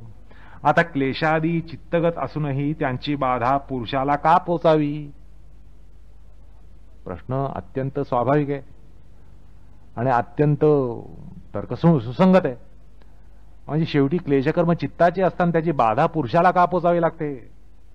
तर असं बघा, जे तुम्हाला आता सांगितलं ते व्यासभाष्यावरनं सांगितलं. भाष्यकार म्हणतात यथा जय पराजयो वा युद्धेषु वर्तमानः स्वामिनी व्यपदिश्यते. म्हणजे जसे जय आणि पराजय हे योद्ध्यांचे होत असून सुद्धा त्यांचा व्यपदेश म्हणजे त्यांचा निर्देश हा राजांमध्ये होत असतो. तसंच पण म्हणजे तसाच प्रकार या ठिकाणी होत असतो. पण या ईश्वराच्या बाबत काय होतं तर यो हि अनेन भोगेन अपरामृष्टः स पुरुष विशेष ईश्वरः. म्हणजे अशा तथाकथित भोगांपासून सुद्धा जो असंस्पृष्ट असतो तो पुरुषविशेष ईश्वर असतो. थोडक्यात असं की आत्मचैतन्य आणि खऱ्या दृष्टीने त्याला कुठल्याही प्रकारचे त्याच्यात विकार नसले, हे सगळं मान्य असलं, खरं जरी असलं तरीही तथाकथित भोग त्याच्यामध्ये असतात ना, तर असे तथाकथित भोग सुद्धा या ईश्वरामध्ये नसतात असं भाष्यकार त्या ठिकाणी सांगून त्यांचं मुखस्तंभन करतात. आला का लक्षात? म्हणजे पुरुषसामान्यामध्ये निदान तथाकथित तरी भोग आहेत ना, तर ईश्वरामध्ये तथाकथित भोग सुद्धा नाही आहेत असं ते म्हणतात. अर्थात तो तथाकथित भोगांपासून सुद्धा असंस्पृष्ट असतो आणि म्हणून तो पुरुषविशेष ईश्वर असतो. आता ईश्वर हा कर्मचातुष्ट्याच्या पलीकडे असतो. विधान आहे त्या विधानाकडे आपण आता वळूया. असं आहे की कर्म पूर्वी सांगितल्याप्रमाणे चतुर्विध असतात. पुण्यकर्म किंवा शुक्लकर्म, पापकर्म किंवा कृष्णकर्म. शुक्ल कृष्ण कर्म म्हणजे मिश्रित कर्म आणि अशुक्ला कृष्ण कर्म म्हणजे पापपुण्याने अनन्वित असं प्रथितयश कर्मयोग्याचं कर्म. आता अर्थात कर्म ही शुक्लकर्म पुण्यवंत करतात, तर पापकर्म ही पापात्मे करतात. मिश्र कर्म ही जनसामान्य करतात, तर अशुक्ला कृष्ण कर्म ही कर्म सिद्ध कर्मयोगी करतात. आता ईश्वराची कर्म या चारही वर्गामध्ये समाविष्ट होऊ शकत नाहीत. कर्म, अकर्म, विकर्म, सकामकर्म, निष्कामकर्म, कर्तव्यकर्म, धर्मकर्म अशा कोणत्याही प्रकारची त्याची कर्म नसतात. बरं, मग म्हणजे या ईश्वराला कर्मच नसतात की काय? तसंही नाही, त्याची सुद्धा कर्म असतात असं निश्चितच ठरतं. आणि त्याचप्रमाणे परमार्थानं किंवा सत्ताशास्त्रान्वय म्हणजे ऑन्टॉलॉजीद्वारा पुरुषतत्व जसं कर्मकर्तृत्वाच्या पलीकडे असतं असं जे सांख्य तत्वज्ञान सांगतं, तसं म्हणजे तशा प्रकारे या ठिकाणी ईश्वराला नेण्याचा प्रयत्न नाहीये. सांख्य तत्वज्ञानामध्ये पुरुषतत्व आत्मतत्व हे कर्मकर्तृत्वाच्या पलीकडे असतं असं तत्वज्ञान सांगतं, तर तशा प्रकारे केवळ त्याला पलीकडे नेऊन सोडण्याचा प्रकार या ठिकाणी नाहीये. सांख्यानुसार पुरुष हा न करोती न लिप्यते आणि अकर्ता वगैरे तो असतो, पण ईश्वराला काही कर्म असतातच. भाष्यकारांनी स्पष्ट म्हटलेलं आहे की ईश्वरामध्ये प्राण्यांवर अनुग्रह करण्याचं प्रयोजन असतं. धर्म ज्ञान वैराग्य यांचा उपदेश करून जीवांचा उद्धार करीन असा त्याचा संकल्प असतो. म्हणजे शेवटी ईश्वर सुद्धा कर्मप्रवृत्त असतो असं या ठिकाणी दिसतं. योगभाष्यामध्ये 25व्या सूत्रभाष्याप्रसंगी ते असं म्हणतात की भगवंतामध्ये जीवांसाठी धर्मज्ञान वैराग्य यांचा उपदेश करण्याचं प्रयोजन त्याच्यामध्ये असतं आणि त्यासाठी तो प्रवृत्त होत असतो असं त्यांनी त्या ठिकाणी सांगितलेलं आहे. आता ईश्वर हा कर्म करून सुद्धा अकर्ताच राहतो. असं आहे, गीतेमध्ये भगवान श्रीकृष्ण सुद्धा म्हणतात की चतुर्वर्णी सृष्टी मी निर्माण करून सुद्धा मी अकर्ताच आहे. आता हे काय गडोबंग आले? चतुर्वर्णी सृष्टी मी निर्माण केली असं भगवान म्हणतात आणि पुढे असंही म्हणतात की मी अकर्ता आहे, ते करून सुद्धा अकर्ता आहे. तस्य कर्तारमपि माम विद्धि अकर्तारम असं 4थ्या अध्यायामध्ये ते म्हणतात. तसंच मी जर कर्म न करीन तर लोक भ्रष्ट होतील असंही ते म्हणतात. आलं का लक्षात? आत्ताच ते काय म्हणलेत या ठिकाणी आपण पाहिलं की चतुर्वर्णी सृष्टी मी निर्माण करून सुद्धा मी अकर्ता आहे. तस्य कर्तारमपि माम विद्धि अकर्तारम, मी करून सुद्धा मला अकर्ता म्हणून बघ, मी कर्ता नाहीये. तर असं त्या ठिकाणी मी अकर्ता आहे असं ते म्हणतात आणि पुन्हा पुन्हा उत्सिदे युरिमे लोका न कुर्याम कर्म चेदहम संकरस्य च कर्तास्याम उपहंत्या इमा प्रजा असं ते 4थ्या अध्यायात पुन्हा पुढेच म्हणतात. तसंच न माम कर्माणि लिंपंती न मे कर्मफले स्पृहा असंही ते म्हणतात. अर्थात कर्म ईश्वराला कर्म आहे, भगवंताला कर्म आहे असंही म्हणतात, कर्म नाही असंही म्हणतात. कर्म नाही केले तर लोक सगळे भ्रष्ट होतील असंही ते म्हणतात. अर्थात मी कर्म करायलाच पाहिजे असंही म्हणतात, नाही केले तर लोक भ्रष्ट होतील. पुन्हा मी कर्म करून सुद्धा अलिंपमायन असतो, अलिपायमान असतो, मला कुठल्याही प्रकारे त्यांची बाधा होत नाही, त्यांचं लेपन होत नाही, कर्मांचं लेपन माझ्यावर घडत नाही आणि मला कर्म फलांमध्ये स्पृहा नाही असंही म्हणतात.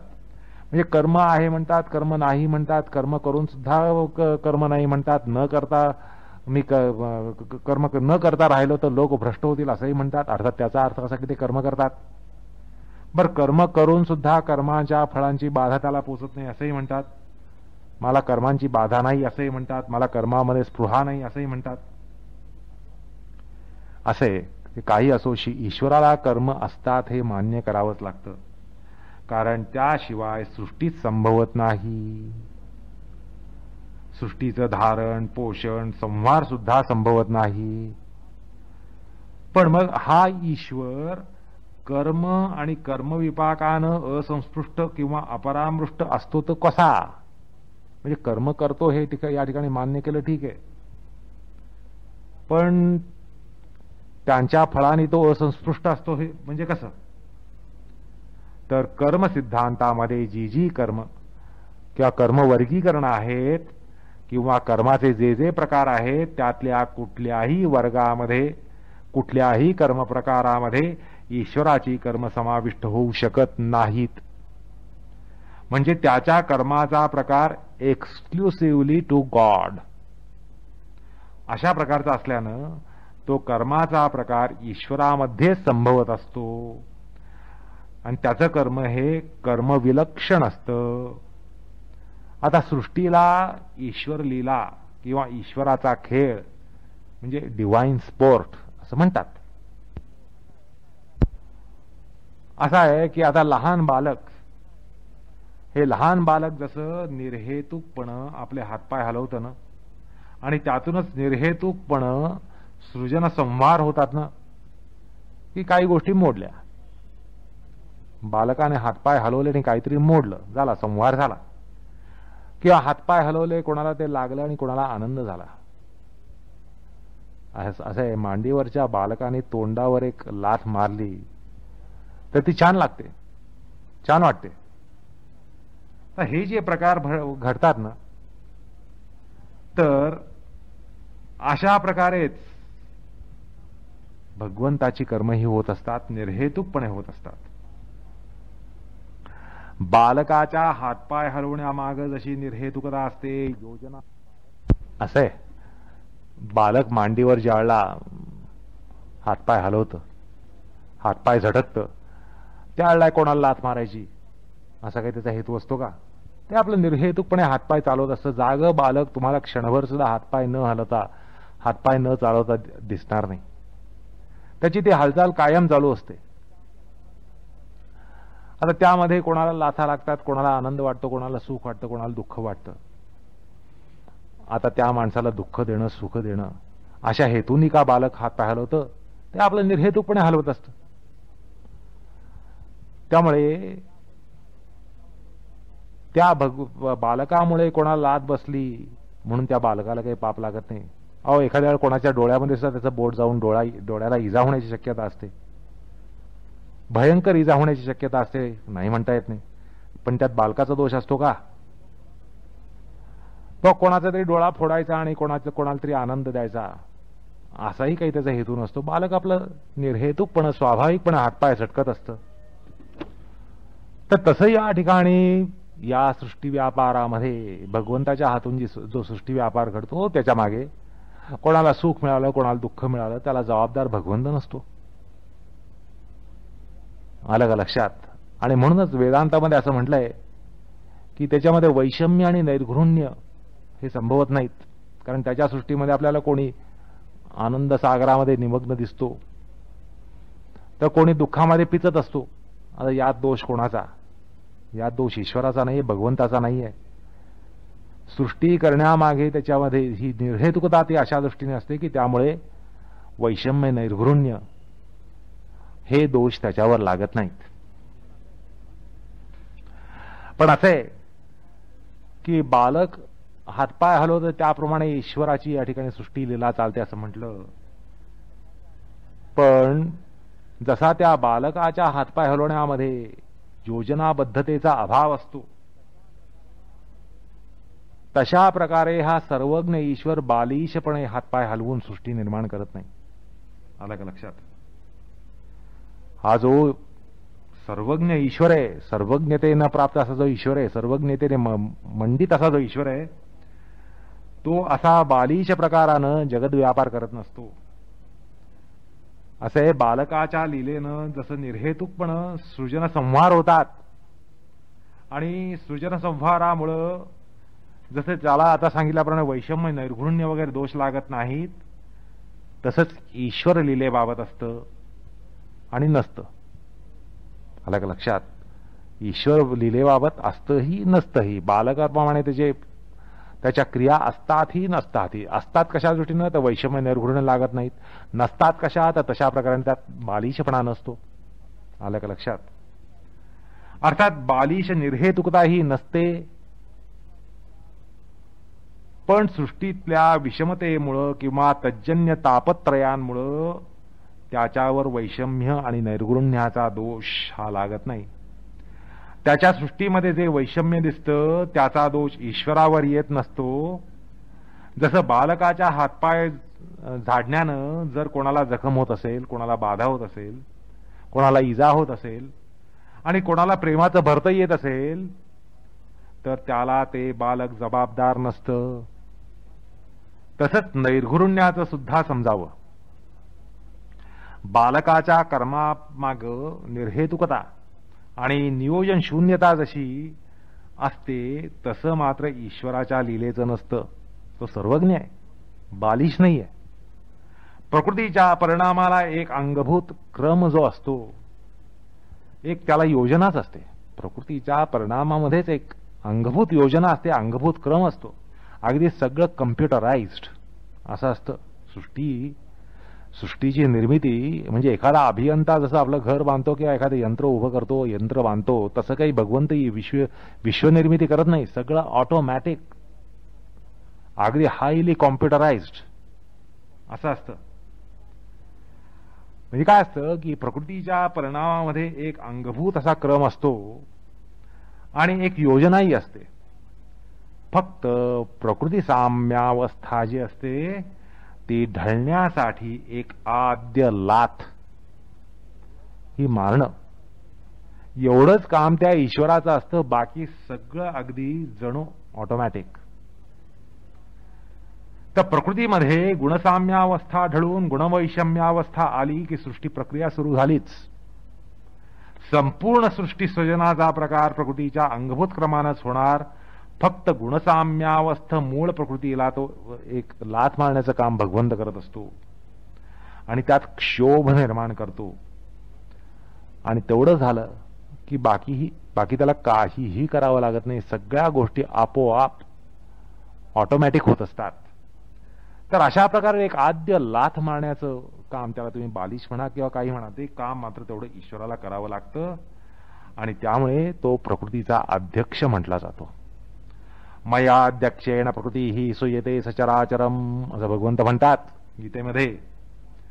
या वचनामध्ये भगवंताच्या अध्यक्षतेखाली प्रकृतीतून चराचर सृष्टी निर्माण होते, चराचर सृष्टीचं सृजन होतं असं म्हटलं गेलेलं आहे. तर प्रकृतीमधल्या प्रत्येक तत्वामध्ये किंबहुना अणुरेणूमध्ये ईश्वरच अंतस्थ नियामक म्हणजे अंतर्यामी असल्यानं प्रकृतीचं त्याचं प्रत्येक स्फुरण, प्रकृतीचं प्रत्येक स्फुरण, प्रत्येक परिणामांतर त्याच्याच म्हणजे ईश्वराच्या नियमनानं होत असतं. हे एक आध्यात्मिक सत्य असतं. असो, आता प्रकृतीचा जो अंगभूत क्रमानुरोधी परिणामाचा धर्म असतो तो सुद्धा ईश्वरी सर्वज्ञतेतूनच बांधला गेला असतो. भगवंत सर्वज्ञ आहे आणि त्याच्यामुळेच तो प्रकृतीमधला धर्म हा बांधला गेलेला असतो. आणि कोणाला सुखदुःख मिळतात या ईश्वराच्या सृष्टीमध्ये, कोणी सुखी कोणी दुःखी, ह्याची जबाबदारी भगवंतावर नाही. का म्हणाल तर जीवांना त्यांच्या त्यांच्या प्रकृतीनुसार, त्यांच्या कर्मांनुसार ईश्वरी सृष्टीमध्ये विशिष्ट स्थान मिळत असतं, विशिष्ट भोग मिळत असतात. तुम्हाला सुख का मिळतं तर भगवंत देतो म्हणून नाही, तुमची कर्म तुम्हाला देतात. तुम्हाला दुःख का मिळतं तर भगवंत देतो म्हणून नाही, तर तुमची कर्म तुम्हाला दुःख देतात. तर सुखदुःखांमुळे जीवांना त्यांचे अनुभव मिळत असतात. त्याला जबाबदार त्यांची कर्म असतात. कर्मांना जबाबदार आपणच असतो. त्यामुळे ही जबाबदारी भगवंतावर येत नाही. असं आहे, एवढं प्रचंड ब्रह्मांड चालवायचं म्हटल्यानंतर अशा प्रकारे काही स्वयंचलित गोष्टी असल्याशिवाय कसं काय चालेल? या विश्वाचा संबंध, त्याचं मॅनेजमेंट हे करायचं असेल तर त्याच्यामध्ये स्वयंचलित अशा गोष्टी असल्याशिवाय कसं होणार? तर या ठिकाणी अशा सगळ्या स्वयंचलित गोष्टी असतात की तुमची सुखदुःख तुम्ही निर्माण केली, त्याला जबाबदार तुम्ही, भगवंत जबाबदार नाहीये. असो, त्यामुळे सृष्टीमध्ये दिसणाऱ्या विषमतेला ईश्वर जबाबदार नसतो. आणि त्यामुळेच एवढा प्रचंड सृष्टी प्रपंच करून सुद्धा त्याच्यावर वैषम्य आणि नैर्घृण्य असे दोष संभवत नाही. कारण ही महाप्राज्ञ अशी शक्ती आहे.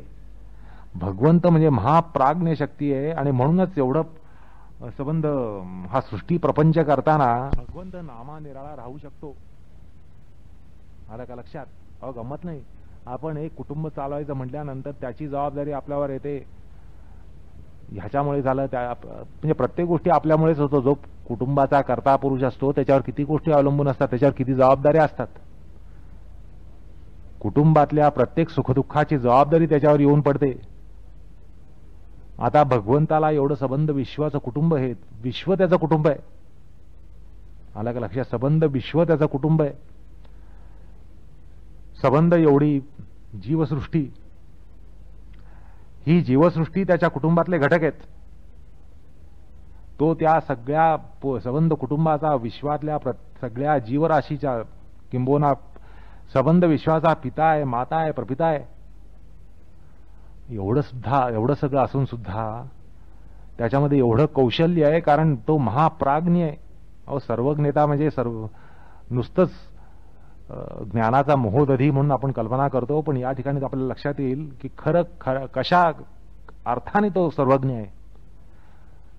एवढा तो जगन्नाथ, विश्वपाल, विश्वपती, जगतपती, पशुपती,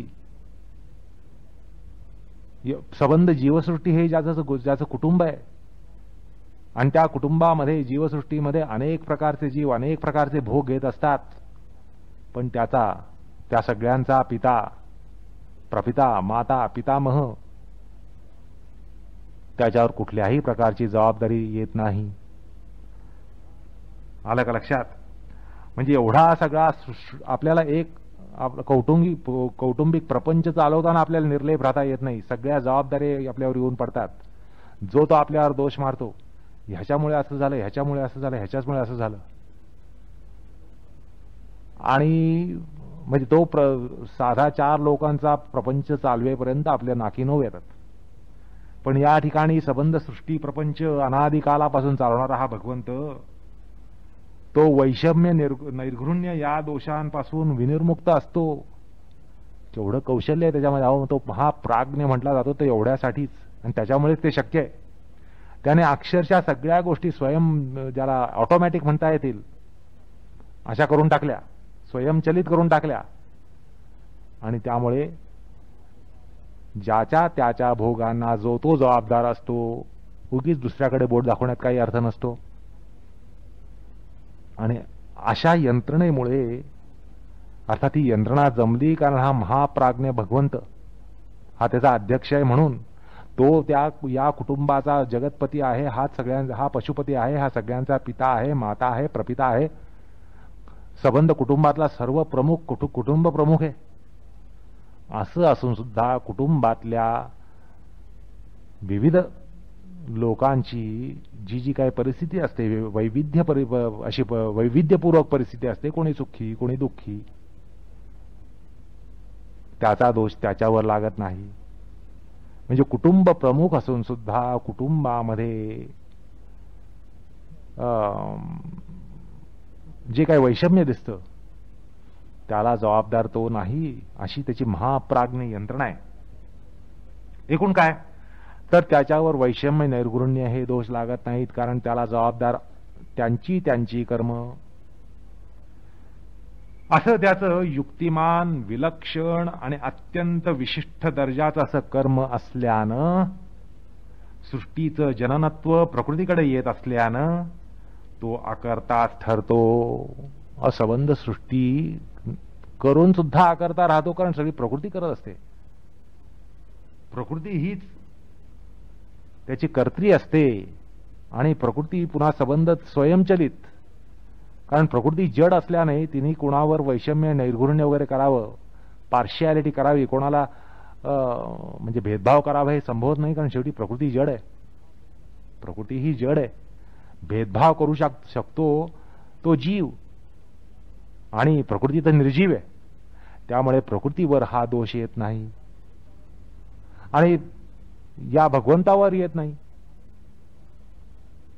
अशा प्रकारे विलक्षण चातुर्यानं हा भगवंत आपली कर्म करत असतो, आणि म्हणून तो त्या अर्थाने कर्मांच्या पलीकडे असतो, असं या सूत्रात सांगितलं गेलेलं आहे.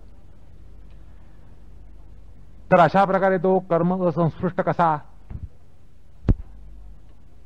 आणि कर्म करून सुद्धा कसा अकर्ता राहतो, हे या ठिकाणी मी यथाशक्ती आणि यथामती सांगण्याचा प्रयत्न केला. अर्थात शास्त्रामध्ये जे काही सांगितलंय तो सांगण्याचा या ठिकाणी प्रयत्न केला. आता ईश्वरामध्ये वासनांना स्थानच नसतं असंही म्हटलं गेलं, कारण तो आप्तकाम, सर्वकाम असा असतो. भगवंताचं वर्णन आप्तकाम आणि सर्वकाम म्हणून केलेलं आहे. असे ज्याला अतृप्त इच्छा असतात ना, त्याच्यामध्ये वासना संभवतात. ज्याच्यामध्ये अतृप्त इच्छा असतात त्याच्यामध्येच वासना संभवतात. पण जो सर्वेश्वर आहे, आप्तकाम आहे, सर्व काम आहे, त्याला केव्हाही कुठेही वासना संभवू शकत नाही आहे. आणि असं आहे की कारणाच्या अभावानं कार्याचा अभाव असतो, असा एक न्याय आहे. कारणाभावात कार्याभाव हा. कारण नसेल तर कार्य कसं संभवेल? आता बीज नसेल तर वृक्ष कसा संभवेल? तसं या ठिकाणी वासनेला कारण काय? तर अतृप्त इच्छा. ज्याच्यामध्ये अतृप्त इच्छा आहे ती कारण रूप आहे आणि वासना कार्य आहेत. पण याच्यामध्ये या कारणाचाच अभाव असतो. ह्याच्यामध्ये अतृप्तीला कुठलंही कारण नसतं. इच्छा विघातक असं काही कुठे काही नसतंच. ह्याच्या इच्छेला कधीच विघात होत नाही, विघात पोचत नाही. आणि त्यामुळे, आणि हा सर्व काम आहे, आप्त काम आहे, त्यामुळे ह्याच्यामध्ये वासनांचा अभाव असतो असं या ठिकाणी सांगितलं गेलंय. एकूण काय तर अतृप्त इच्छाच नसल्यानं कार्यरूप वासना नसतात. कारणरूप अतृप्त इच्छा वासना नसल्यानं कार्यरूप वासना नसतात असं या ठिकाणी सांगितलं गेलं. आता कर्म विपाक आणि आशय म्हणजे कर्मवासना यांच्या तो पलीकडे जो असतो असं म्हटलं गेलं. हे याबाबत असं एक विचारलं जातं की काय हो, कैवल्य आणि कैवल्य प्राप्त जे आहेत किंवा जे मुक्त आहेत त्यांच्या बाबतीत सुद्धा हे संभवतं की ते सुद्धा कर्मविपाकाच्या पलीकडे असतात आणि वासनांच्या पलीकडे असतात की त्यांच्याही वासनांचे गाठी तुटलेले असतात की त्याशिवाय त्यांना मोक्ष कसा मिळेल? अर्थात मोक्ष मिळाल्यानंतर त्यांच्यामध्ये पण या गाठी नसतात. तर या ठिकाणी पूर्वपक्ष म्हणतो कैवल्यम प्राप्त तर्हि संती च बहवः केवलिनः तेहि त्रीणि बंधनानि छित्त्वा कैवल्यम प्राप्ता ईश्वरस्य च न तत्संबंधो न भूतो न भावी. अशा प्रकारे पूर्वपक्ष आणि सिद्धांत पक्ष दोन्ही भाष्यकार सांगून जातात. हा प्रश्न त्यानेच उपस्थित केला. अहो, मुक्त जीव आणि कैवल्य प्राप्त जीव सुद्धा यांच्या पलीकडे असतात की? तर ते म्हणतात यद्यपि कैवल्य प्राप्त्योत्तर सर्व योगी क्लेशादींपासून मुक्त होतात आणि बंधत्रयांना तोडून कैवल्य प्राप्त करतात, तरीही तत्पूर्वी त्यांना बंधत्रयांची आणि क्लेशादींची बाधा झालेली असते.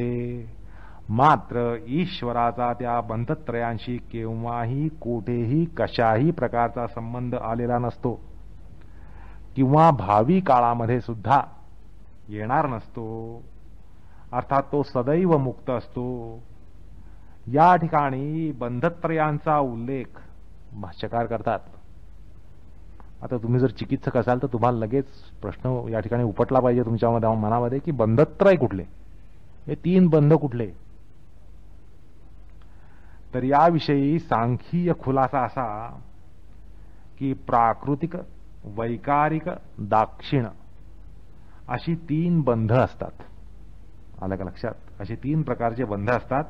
एक प्राकृतिक, दुसरा वैकारिक आणि तिसरा दाक्षिण. तर असं आहे की प्रकृतिलीनांना उत्तराबंधी बंध कोटी असते. प्रकृतिलीनांना उत्तराबंध कोटी असते. आपण असं गत प्रकरणामध्ये पाहिलं. आणि त्यांना हा जो अनागत किंवा भावी बंध असतो, आला का लक्षात? समाधीतनं बाहेर आल्यानंतर त्यांना बंध आहे तोपर्यंत नाही येत, तोपर्यंत कैवल्यवत अवस्थेत आहेत. पण त्यांना भावी बंध असतो, त्याला प्राकृत बंध असे म्हणतात. म्हणजे हा तुम्हा आम्हाला नाही आहे. प्रकृतीपासून मिळणारा बंध असा या ठिकाणी अर्थ करायचा नाहीये. तो बंध आपल्या सगळ्यांना आहे, कारण प्रकृतीचं आपल्यावर नियंत्रण आहे. थंडी पडली, सर्दी आली, उन्हाळा आला, उष्मा झाला, सर्दी आली, पुन्हा कफाची बाधा झाली. अशा प्रकारे प्रकृतीची बाधा आपल्याला होते नाही असं नाही. पण हा बंध सांगितलेला नाहीये या ठिकाणी. प्राकृत बंध म्हणजे प्रकृतिलीनांना जो समाधीोत्तर असंप्रज्ञा समाधीतून बाहेर आल्यानंतर उत्तराबंध कोटी जी असते, भावी बंध जो असतो तो प्राकृत बंध. असा बंध ईश्वराला कधीच नसतो. म्हणजे असं म्हणू नका की आज ठीक आहे, आज ईश्वर मुक्त आहे, उद्याचं आपल्याला काय माहिती. असं आहे, आज आपण अनेक गोष्टी शास्त्रीय सिद्धांत म्हणून मांडतो, पण आणि त्यामुळे आपल्याला वाटतं हे शास्त्रीय सिद्धांत म्हणजे निर्बाध असतात, त्रिकालाबाधित असतात, पण पुढे नवीन शास्त्रज्ञ येतो आणि नवीन काहीतरी सांगून जातो आणि जुने सिद्धांत पुसले जातात. म्हणजे वैज्ञानिक जगतामध्ये ह्या गोष्टी सतत चालू आहेत. सिद्धांत मांडला, पूर्वसिद्धांत पुसला, नवीन माणूस शास्त्रज्ञ आला, त्याने नवीन सिद्धांत मांडला, असलेला सिद्धांत खोडून काढला. असं हे वैज्ञानिक प्रगती होत असताना म्हणजे ज्याला मिडीवियल पिरियड म्हणतात, त्यावेळेला न्यूटन हा अध्वर्यू होता वैज्ञानिक जगताचा. आणि न्यूटन आल्यानंतर अनेक शास्त्रीय सिद्धांत आले, न्यूटोनियन फिजिक्स म्हणून त्याला मान्यता मिळाली. आणि आपल्याला वाटलं की हेच त्रिकालाबाधित सत्य आहे. न्यूटनने जे सांगितलं किंवा न्यूटोनियन फिजिक्सने जे काही सांगितलं ते त्रिकालाबाधित आहे. पण कालांतराने नवीन कोणी शास्त्रज्ञ आले, अजून उच्च विद्या विभूषित असे शास्त्रज्ञ आले, आइन्स्टीन सारखे शास्त्रज्ञ आले, आणि त्याने न्यूटन खोडून काढला. तर तसं या ठिकाणी वाटण्याची शक्यता आहे की बाबा ईश्वर ठीक आहे, आतापर्यंत त्याला बंधन होता, आज बंधन नाही आहे, सगळं मान्य आहे, पण उद्या काय होईल तुम्हाला काय माहिती, आम्हाला काय माहिती, कोणाला काय माहिती. त्यामुळे उद्या कदाचित भगवंताला बंध प्राप्त होईल, उद्याचं कोणी काय सांगितलंय. तर त्यामुळे शास्त्रकार तो प्रकार सांगून जातात तसं शक्य नाहीये. उत्तराबंध कोटी त्या भगवंताला नसते, ईश्वराला नसते, तो बंध नसतो, प्राकृत बंध त्याला नसतो. असो, आता दुसरा जो आहे तो वैकारिक बंध. हा वैषयिक विकारातून संभवत असतो. शब्द, स्पर्श, रूप, रसगंध या 5 विषयापासून हा बंध संभवतो. आहे आपण सगळे याच्यातच अडकलोत. नाद माधुर्य, शब्द माधुर्य, स्पर्श माधुर्य, रूप माधुर्य, रस माधुर्य, गंध माधुर्य, ह्याच्यातच आपण अडकलेलो आहोत. अर्थात ह्याचा बंध आपल्याला त्यांनी किती आवळून टाकलेला आहे हे काही सांगायचं कारण नाही. पण हा जो वैकारिक बंध आहे तोही भगवंताला नाहीये. तिसरा प्रकार म्हणजे दाक्षिण बंध. हा दाक्षिण्यातून प्राप्त होत असतो. असं हे पुण्यवंत लोक दानकर्म करतात, अनुग्रह करतात, अध्ययन करतात, अध्यापन करतात. अशा सगळ्या शुक्ल कर्मातून काहीतरी बंध प्राप्त होतोच. असं आहे, अगदी पुण्यवंत, पुण्यवान, पुण्यशील माणसानं सुद्धा दानकर्म केलं, अनुग्रह दिला कोणाला, अनुग्रह केला कोणावर, बर अध्यापन केलं, विद्यादान केलं, अनेक लोकांना संसार सागरातून तरलं, ज्ञानामृत पाजलं, अनेक लोकांचा उद्धार केला. असं जरी सत्कर्म केलं, पुण्यकर्म केलं, तरी त्याच्यातून एक बंध प्राप्त होत असतो. तो बंध म्हणजे त्याचं जे दाक्षिण्य आहे, त्याची जी कृपाशीलता आहे, त्याच्यातून जे दाक्षिण्य संभवलं, त्या दाक्षिण्यातून त्याने दानधर्म केला, पुण्यकर्म केलं, लोकांना शिकवलं, अध्यापन केलं, लोकांना ज्ञानामृत पाजलं, अनेक लोकांचा उद्धार केला. पण त्याच्यामध्ये दाक्षिण्य नावाचा बंध संभवतो, भगवंतामध्ये तो संभवत नाही. असे अनादिकालापासून भगवंताने अनेक लोकांचा उद्धार करण्यासाठी काय केलं हे सांगायचं कारण नाही. भक्तांसाठी भगवंताने काय केलं नाही. खडेफोड सुद्धा केली, दगड फोडले. भक्तांच्या चरित्रामध्ये जाऊन जरा डोकावाल तर तुम्हाला लक्षात येईल की भक्तांच्या उद्धारासाठी भगवंताने काय केलं नाही. भगवंताचं जे दाक्षिण्य आहे अमर्याद आहे.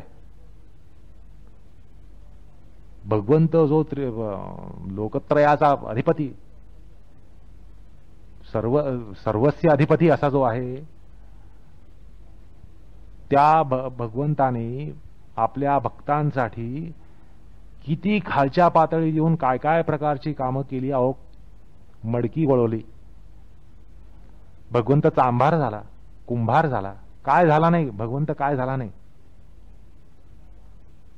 अनेक लोक म्हणजे भगवंताच्या प्रतिज्ञेनुसारच त्यांनी लोकांचा उद्धार करण्याची जी प्रतिज्ञा आहे त्या पायी त्यांनी केवढी उठाठेव केली, युगायुगातून अनेक वेळा येऊन केली. भगवंतामध्ये एवढं दाक्षिण्य आहे म्हटल्यानंतर त्या दाक्षिण्यामुळे बंध वगैरे निर्माण होतो की काय, तर त्याच्यावर उत्तर दिलं जाते नाही, त्याला दाक्षिण बंध नाही. अशा प्रकारे बंधत्रय नसतात असं सांगतात. त्याचा हा अर्थ आहे. हे बंधत्रय म्हणजे हे तीन बंध असं या ठिकाणी सांगितलं जातं. त्यामुळे हा मुद्दा आला म्हणून या ठिकाणी बंधत्रय म्हणजे काय हे या ठिकाणी सांगितलं. असो, एकूण आपण आतापर्यंत असं पाहिलं की भगवंताला उत्तराबंध कोटी नसते. त्याचप्रमाणे यथा मुक्तस्य पूर्वबंधा कोटीही प्रज्ञायते नैव ईश्वरस्य असं भाष्यकार सांगून जातात. अर्थात मुक्त जीवांना पूर्वबंध कोटी असते, पूर्वाबंध कोटी असते. अहो, पूर्वी त्यांना बंधन होतं की नाही, मुक्ती प्राप्त होण्यापूर्वी त्यांना बंधन होतं की नाही, तसं भगवंताला नसतं, ईश्वरामध्ये नसतं. म्हणजे त्याला न उत्तराबंध कोटी ना पूर्वाबंध कोटी. म्हणून भाष्यकार म्हणतात यथा प्रकृती नस्य उत्तराबंध कोटी संभाव्यते नैव ईश्वरस्य सतु सदैव मुक्तः सदैव ईश्वरः. भाष्यकार अशा प्रकारे त्याला तो सदैव मुक्त आणि सदैव ईश्वर असतो असं म्हणतात. कारण काय, आता प्रकृतीना उत्तराबंध कोटी असते तर मुक्तांना पूर्वाबंध कोटी असते, पण ईश्वराला या दोन्ही नसतात. असो, आता या ठिकाणी भाष्यकार जे म्हणतात सदैव ईश्वर, तो सदैव ईश्वर असतो असं जे म्हटलं त्यावर एक गंमत म्हणून तुम्हाला सांगतो. भिक्षू आणि मिश्र यांच्यामध्ये एक नेहमीसारखी चकमक उडाली, त्यांच्यात एक बाचाबाची झाली. एक दर्शनशास्त्रामध्ये जाता जाता तुमची करमणूक व्हावी म्हणून सांगतो. मिश्र आणि भिक्षू म्हणजे भिक्षू हे उत्तरकालीन यांनी ज्या ज्या ठिकाणी मिश्रांवर तोंडसूक घेता येईल त्या ठिकाणी त्यांनी घेतलं आणि या ठिकाणी त्यांनी एक बाचाबाची केली. अर्थात ती बाचाबाची आहे म्हणून आपण दुर्लक्ष करायला पाहिजे असंही एक पक्ष घेता येईल, पण असं आहे की यामध्ये काहीतरी थोडं ज्ञानमंथन होतं म्हणून आपण त्या ठिकाणी बघूया. अर्थात थोडी करमणूक होईल आणि जाता जाता थोडंसं ज्ञानमंथनही होईल. तर आपण ऐकूया ह्यांची बाचाबाची काय झाली. वाचस्पती मिश्र सदैव ईश्वरः या संकल्पनेचा खुलासा करताना म्हणतात की ईश्वराच्या ज्ञान, क्रिया, शक्ती, संपदा, ऐश्वर्य यात कधीही खंड पडत नसतो. आता काय वेगळं, काय विचित्र काय सांगितलं. त्याचं जे ऐश्वर्य आहे त्याच्यामध्ये कधीही चढ उतार संभवत नाहीत. अर्थात त्याचं ज्ञान ह्याच्यामध्ये त्याला कधी खंड पडत नाही, त्याच्यात कधी उतार लागत नाही. क्रियेमध्ये कधी उतार, त्याच्या क्रियाशक्तीमध्ये कधी लोप झाला असंही होत नाही. त्याच्या शक्तीत कशाही प्रकारचा लोप कधीही होत नाही. संपदेमध्ये लोप होत नाही, ऐश्वर्यामध्ये लोप होत नाही असं वाचस्पती मिश्र सांगून जातात, सरळपणे सांगून जातात. अर्थात भगवंताच्या ज्ञान, क्रिया, शक्ती, संपदा, ऐश्वर्य ह्याच्यामध्ये कुठल्याही प्रकारचा संकोच हा कदापिही संभवत नाही असं ते म्हणतात. म्हणजे काय, तर भगवंताच्या ऐश्वर्यामध्ये संकोच आणि विकास अशा प्रकारचे फेरफार, गंमत म्हणजे थोडक्यात म्हणजे व्होल्टेज फ्लक्च्युएशन, याची आपल्या सगळ्यांना अनुभूती आहे. व्होल्टेज फ्लक्च्युएशन, तर असं व्होल्टेज फ्लक्च्युएशनचा प्रकार काही भगवंतामध्ये संभवत नाही. व्होल्टेज ड्रॉप झालं, व्होल्टेज वाढलं, व्होल्टेज ड्रॉप झालं, हे प्रकार कधीही संभवत नाहीत. आता सांगा या ठिकाणी गैर काय आहे. आता वाचस्पती मिश्रांनी जे या ठिकाणी त्या ठिकाणी त्याचं विवेचन केलं, इंटरप्रिटेशन ज्याला म्हणतात ते केलं, त्यात काय गैर काय. आता वादाला काही जागा आहे का या ठिकाणी, पण नाही. भिक्षू काहीतरी खुचपट काढणारच. तर एक ते तर्कवजा त्या ठिकाणी त्रुटी काढतात. ते म्हणतात, हो हे पहा, सदैव ईश्वर हा या पदानं वरील प्रमाण अर्थ केल्यास प्रलयावस्था जी आहे ती सांगताच येणार नाही. सृष्टीचा विकास आणि संकोच, सृजन आणि संहार हे शक्यच होणार नाहीत. सृष्टी ही सदैव स्थिर आणि अपरिणामी आणि अविकासी असंकोची राहील, हो की नाही? भगवंताचा तो जो ज्ञान सूर्य, क्रिया सूर्य, शक्ती सूर्य, संपदेचा सूर्य, ऐश्वर्य सूर्य हा जर सतत तळपत राहिला तर सृष्टीमध्ये सृजनसंहार होतील कसे? शेवटी दिवस रात्र होण्यासाठी सूर्य उगवावा लागतो, सूर्य मावळावा लागतो. मग तुम्ही असं कसं म्हणता? असा कसा अर्थ करता? असा जर अर्थ केला तर सृष्टीमध्ये कुठल्याही प्रकारे परिणाम होणार नाही, ती अविकासी राहील, त्यात कुठल्याही प्रकारचा संकोच संभवणार नाही, त्यामुळे प्रलय संभवणार नाही. आता या वादापुढं आपण सामान्य जन पेचातच पडू, हो की नाही?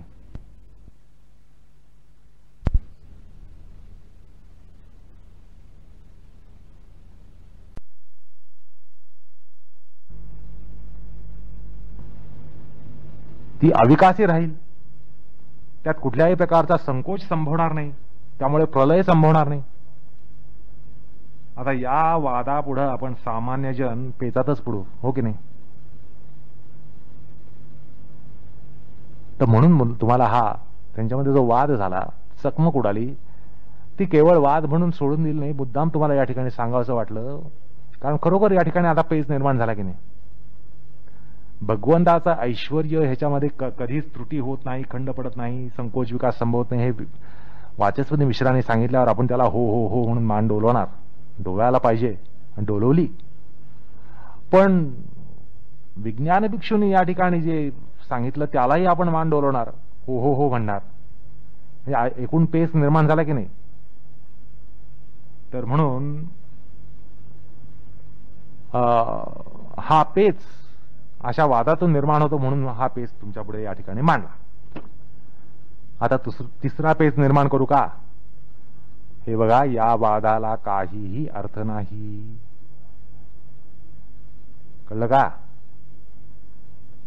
म्हणजे वाचस्पती मिश्राचं म्हणणंही बरोबर आहे आणि तद्विरोधी विज्ञान भिक्षूचं म्हणणंही बरोबर आहे, असं सांगून पुन्हा तिसरं असं सांगतो की या वादालाच काही अर्थ नाहीये. असं आहे की ईश्वर हा सृष्टी, प्रलय, दिवस रात्र या व्यवस्थे पलीकडे असतो. विष्णू पुराणामध्ये असं म्हटलंय, नैवाहस्तस्य न निशा नित्यस्य परमात्मनः. विष्णू पुराणामध्ये 6व्या अंशामध्ये वचन आहे. अगदी प्रलयावस्थेमध्ये सुद्धा सृष्टी परिणाम असतोच. तुम्हाला जो प्रलय आहे, असे तुम्हाला जी रात्र आहे, तुम्ही रात्र झाल्यावर म्हणता काही नाही, आता झोपायचं, दुसरा काही उद्योग नाही. रात्र म्हटल्यानंतर आपण झोपायला पाहिजे, सगळे व्यापार बंद केले पाहिजे, दिवे बंद केले पाहिजेत. पण रात्री काम करणारे निशाचर काही असतात, तोच त्यांचा दिवस असतो. मग तुम्ही ज्याला रात्र म्हणून म्हणता, तर त्या ठिकाणी निशाचरांचा तो दिवस असतो. त्यामुळे सृष्टीमध्ये ज्याला तुम्ही प्रलय मानता, ती दुसऱ्या कोणाला तरी सृष्टी असते, असं का मानू नये? आलं का लक्षात? म्हणजे सृष्टी आपल्या दृष्टीने सृष्टी, प्रलय आपल्या दृष्टीने प्रलय. त्यामुळे आपल्याला वाटतं की सृष्टी म्हटल्यानंतर विकास आणि प्रलय म्हटल्यानंतर संकोच. तर जसं आपल्याला निशाचर यांची संकल्पना मान्य आहे आणि हे मान्य आहेत की निशाचर असतात, की त्यांना रात्रीच उद्योग असतो. त्यामुळे आपण ज्याला रात्र म्हणतो, जो निर्व्यापारावस्थेचा काळ असतो, त्या ठिकाणी सव्यापारावस्थेचा काळ असतो, असं काही मानतात. त्यामुळे या ठिकाणी आपल्या दृष्टीने जरी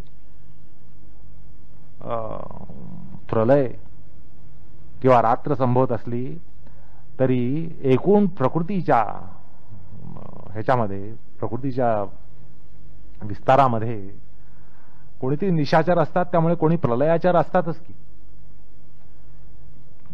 आणि म्हणून या ठिकाणी असं म्हटलं जातं की प्रलयावस्थेमध्ये सुद्धा सृष्टी परिणाम हा असतोच, त्याला काय म्हणतात? आता तो परिणाम असतो म्हणजे काय, कशा प्रकारचा परिणाम असतो?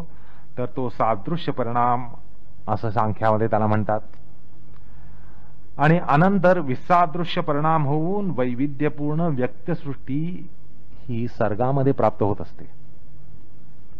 एवढंच, म्हणजे फरक काही नाही. दोन्ही मध्ये परिणाम असतात. सृष्टी असो प्रलय असो, सृष्टीमध्ये परिणाम असतो तसा प्रलयामध्ये सुद्धा परिणाम असतो. फरक एवढाच की सृष्टीमध्ये विसादृश परिणाम असतो, त्यामुळे आपल्याला विभिन्न आकार आणि वैविध्यपूर्ण अशी सृष्टी ही आपल्यापुढे त्याचा आविष्कार होत असतो. पण प्रलयामध्ये सादृश्य परिणाम असतो. एवढंच, म्हणजे एकूण परिणाम हा असतोच. म्हणजे सृष्टी काळ असो किंवा प्रलय काळ असो, ईश्वराच्या अचिंत्य किंवा अनंत शक्तीत कसलीच त्रुटी येत नसते. गणिती भाषेत सांगायचं म्हणजे अगदी अनंत शक्तीतून अनंत शक्ती जरी वजा केली तरी अनंत शक्ती शिल्लक राहते. अनंत शक्तीला कदापिही बारीकस सुद्धा ग्रहण लागत नसतं. असं आहे. सृष्टी काळामध्ये भगवंताच्या शक्तीचा आविष्कार होतो आणि तो प्रलय काळामध्ये कमी होतो, म्हणून त्याच्यातून तुम्ही काहीतरी वजा घातले, अगदी अनंत वजा केले तरी शिल्लक काय राहणार? अनंत वजा अनंत बरोबर अनंत, असं गणितच सांगून जातं. त्यामुळे भगवंताच्या ज्ञान क्रिया शक्ती संपदा ऐश्वर ह्याच्यामध्ये कुठल्याही प्रकारे न्यूनत्व संभवत नाही. म्हणजे प्रलय काळामध्ये त्याच्यातनं जरी अनंत वजा गेले किंवा सगळे झोपी गेलेत, सगळे झोपी गेले, सृष्टी झोपी गेलेली आहे. प्रलय काळामध्ये सगळे सबंध सृष्टी ही झोपी गेलेली आहे. त्यामुळे त्याच्यातनं अनेक गोष्टी वजा व्हायला पाहिजेत. म्हणून अर्थात सगळे जीवजाती या ठिकाणी झोपी गेली असल्यामुळे ज्ञानाचा आविष्कार नाही, क्रियाशक्ती नाही, शक्ती संपदा नाही कुठल्याही प्रकारची, ऐश्वर्य नाही. ऐश्वर्य कुठे आलं त्या ठिकाणी विश्वामध्ये? म्हणून तुम्ही अनंत वजा अनंत जरी केले तरी शेवटी अनंतच राहतात. अशा प्रकारे अनंत शक्तीला कदापिही बारीकस सुद्धा ग्रहण लागत नसतं. आणि म्हणूनच व्यास म्हणतात की ईश्वराच्या प्रकृष्ट सत्वोपादानाला शाश्वतिक उत्कर्ष असतो, त्याला कधीही ग्रहण लागत नाही. यो असो प्रकृष्ट सत्वोपादानात ईश्वरस्य शाश्वतिक उत्कर्ष हा, असं म्हणतात. ही जी भगवंताची संपदा आहे, भगवंताचा जो उत्कर्ष आहे तो कशामुळे? तर ह्या प्रकृष्ट सत्वोपादानामुळे आहे. त्याचे जे प्रकृष्ट सत्व आहे त्याच्यामुळे त्याच्यामध्ये हे निस्सीम ऐश्वर्य, निस्सीम सामर्थ्य, निस्सीम ज्ञान, निस्सीम क्रिया, निस्सीम शक्ती, निस्सीम संपदा या गोष्टी आहेत. कारण प्रकृष्ट सत्व आहे आणि त्याला कधीही ग्रहण लागत नाही. आणि त्यामुळे भगवंताचा शाश्वतिक असा उत्कर्ष असा होत असतो, असा झालेला असतो. याचा अर्थ एकूण असा आहे की प्रकृष्ट सत्व कारणे ईश्वरामध्ये जो निरतिशय शाश्वतिक उत्कर्ष असतो, म्हणजे त्यात संकोच विकास संभवत नाहीत. अर्थात श्रुती सुद्धा या ठिकाणी सांगतात. आणि हा गणिती सिद्धांत सांगताना उपनिषदामध्ये म्हटलंय पूर्णमिदं पूर्णात पूर्णमुदच्यते, आणि पुढे म्हणतात पूर्णस्य पूर्णमादाय पूर्णम एव अवशिष्यते. पूर्ण वजा पूर्ण बरोबर पूर्ण, अनंत वजा अनंत बरोबर अनंत, असा एकूण हा गणिती प्रकार, त्याच्याद्वारा आपण हे समजून घेऊ शकतो. मुद्दा असा की ईश्वराचं जे सामर्थ्य आहे ते निरतिशय श्रेणीला जाऊन पोहोचलेलं आहे आणि त्याच्यामध्ये कधीही न्यूनाधिक्य संभवत नाही. असो, कृष्णार्पणमस्तु.